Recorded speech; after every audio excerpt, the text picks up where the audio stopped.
अस्सलामुअलैकुम।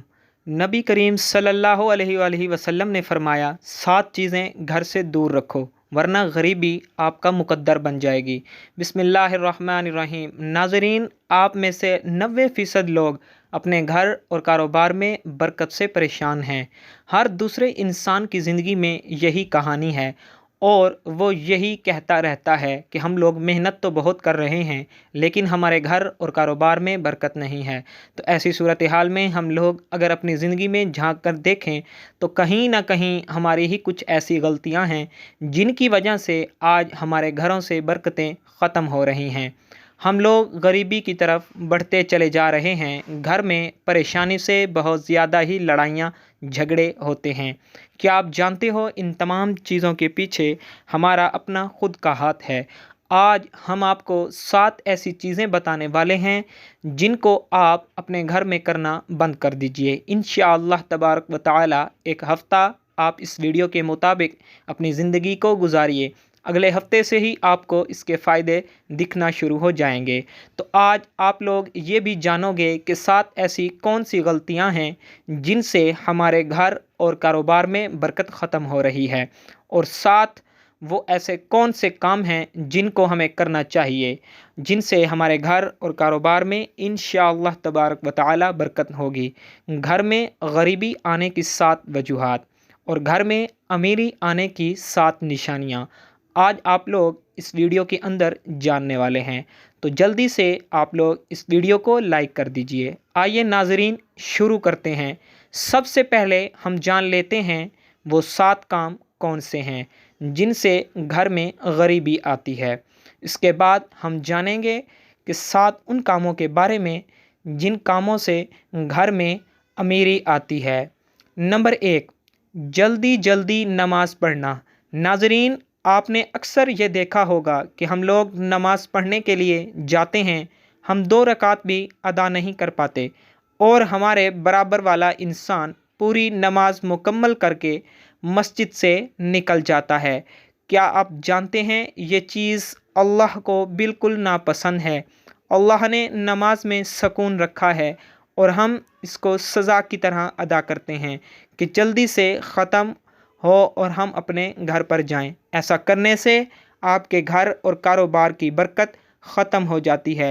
नमाज हमेशा अल्लाह को राज़ी करने के लिए पढ़ें और सुकून से अदा करें। नंबर 2, वज़ू की जगह पेशाब करने से।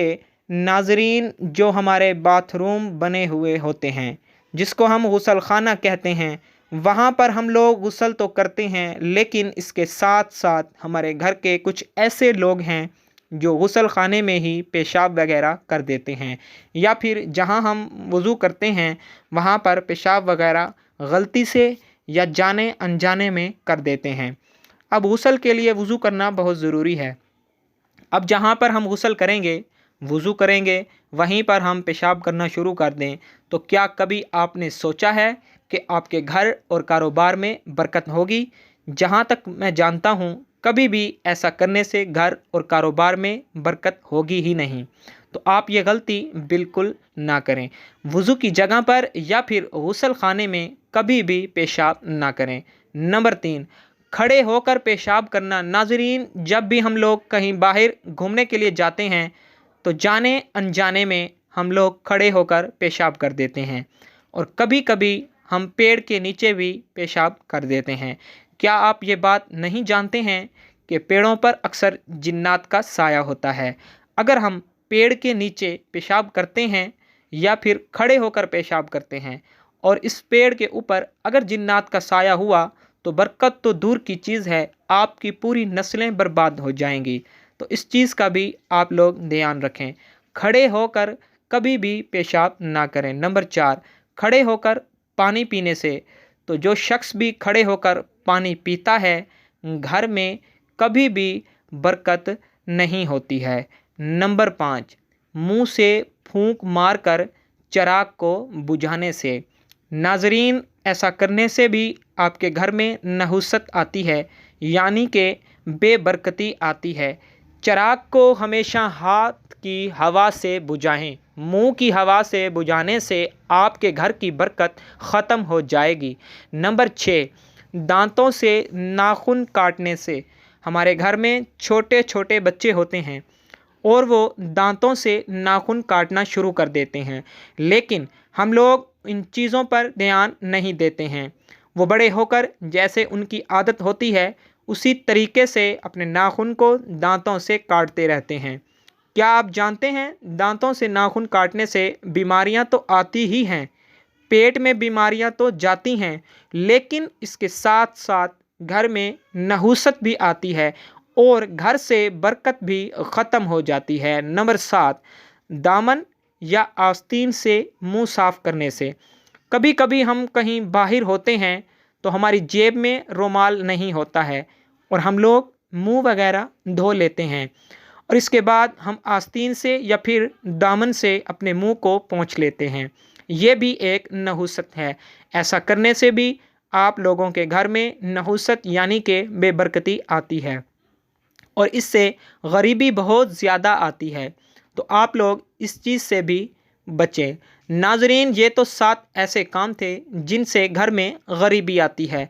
अब वो 7 काम भी जान लेते हैं जिनसे घर में अमीरी आती है, जिनसे घर में बहुत ही ज़्यादा बरकत होती है। तो नंबर 1, कुरान पाक की तिलावत करने से। आप अपने घर से बाहर निकलिए और ऐसे घरों को देखिए जहाँ पर रोज़ाना सुबह को कुरान पाक की लोग तिलावत करते हैं और उनके घर के माहौल को देखिए और उनके घर में मालदारी को देखिए। उनके घर के माहौल भी अच्छे होंगे और वो आपसे कहीं ज़्यादा अमीरी में होंगे, यानी कि मालदार होंगे। उनकी अमीरी की वजह यही है कि वो रोज़ाना कुरान पाक की तिलावत करते हैं। तो आप भी अपने घर में कुरान पाक की तिलावत शुरू कर दीजिए। इंशाअल्लाह ताला आप लोगों के घर में बहुत ज़्यादा बरकत होगी। नंबर 2, 5 वक्त की नमाज अदा करने से। जो शख्स भी 5 वक्त की नमाज अदा करेगा उसके घर में बरकत तो होगी, यानी कि मालदारी तो आएगी इंशाअल्लाह ताला, लेकिन इसके साथ साथ उसके घर में खुशहाली भी बहुत आती है। तो आप नमाज़ों की पाबंदी करना शुरू कर दें, बरकत की फ़िक्र अपने दिमाग से निकाल दें। अल्लाह ताला आपके घर में वैसे ही बहुत ज़्यादा बरकत दे देगा। नंबर 3, अल्लाह पाक का शुक्र अदा करने से। कुरान पाक में अल्लाह तबारक व तआला ने इरशाद फरमाया, तुम मेरी शुक्रगुजारी करोगे तुम्हें इससे ज़्यादा दूंगा। तो अब जितना अल्लाह ताला का शुक्र अदा करते रहोगे अल्लाह पाक आप लोगों को इससे दुगना अजर इसका देता रहेगा और आप लोगों के घर में बहुत ज़्यादा बरकत भी होगी। नंबर 4, गरीब और मजबूर लोगों की मदद करने से। सच बताना, आप में से कितने लोगों ने इस बार ईद पे ज़कात निकाली? ज़कात गरीबों का हक़ है, इसको आप जितना निकालोगे उतना ही आपके पैसे में बरकत होगी। कभी भी ये मत सोचना कि मैं 1 लाख रुपए की ज़कात निकाल रहा हूँ तो ये मेरे पैसे में कमी आएगी। नहीं, बल्कि आप इस चीज़ को आज़मा के देखना। इस बार आप 1 लाख की ज़कात दोगे तो अल्लाह ताला आपको इतना दे देगा कि अगली ईद पे आप 2 लाख की ज़कात दोगे। नंबर 5, गुनाहों से मुआफ़ी मांगने पर। चलते फिरते उठते बैठते आप इस्तिग़फ़ार इस्तिग़फ़ार इस्तिग़फ़ार का विर्द करते रहें। इंशाअल्लाह ताला आप जितना अल्लाह ताला से अपने गुनाहों की मुआफ़ी मांगोगे अल्लाह ताला आपको उतना ही ज़्यादा इजाफ़ा देगा। नंबर 6, माँ बाप रिश्तेदारों से अच्छा बर्ताव यानी कि अच्छा सलूक करने से। जितना आप माँ बाप की खिदमत करोगे अल्लाह पाक आपसे उतना ही ज़्यादा खुश होगा। अल्लाह ने ख़ुद इरशाद फरमाया, जिसने अपने माँ बाप को राज़ी कर लिया उसने मुझे राज़ी कर लिया। और जब माँ बाप राज़ी होते हैं वो 2 रकात नमाज अदा करके जब अपने बेटे के लिए या बेटी के लिए अल्लाह की बारगाह में दुआ करते हैं तो अल्लाह पाक बहुत ज़्यादा खुश होता है और माँ बाप की दुआओं को कभी भी अल्लाह पाक रद्द नहीं करता। ऐसी औलादों को अल्लाह पाक बहुत ज़्यादा देता है। तो आप लोग भी अपने माँ बाप के साथ अच्छा बर्ताव करें, अपने रिश्तेदारों के साथ अच्छा बर्ताव करें और अपने माँ बाप की खिदमत भी करते रहें। नंबर 7, सुबह को सूरह यासीन की तिलावत करने से और शाम को सूरह वाक़िया की तिलावत करने से घर और कारोबार में बरकत होती है। अब दुनिया भर के वजीफ़े छोड़ दो, सुबह को उठो और सूरह यासीन की तिलावत कर लिया करो, और शाम को मगरिब के बाद सूरह वाक़िया की तिलावत कर लिया करो।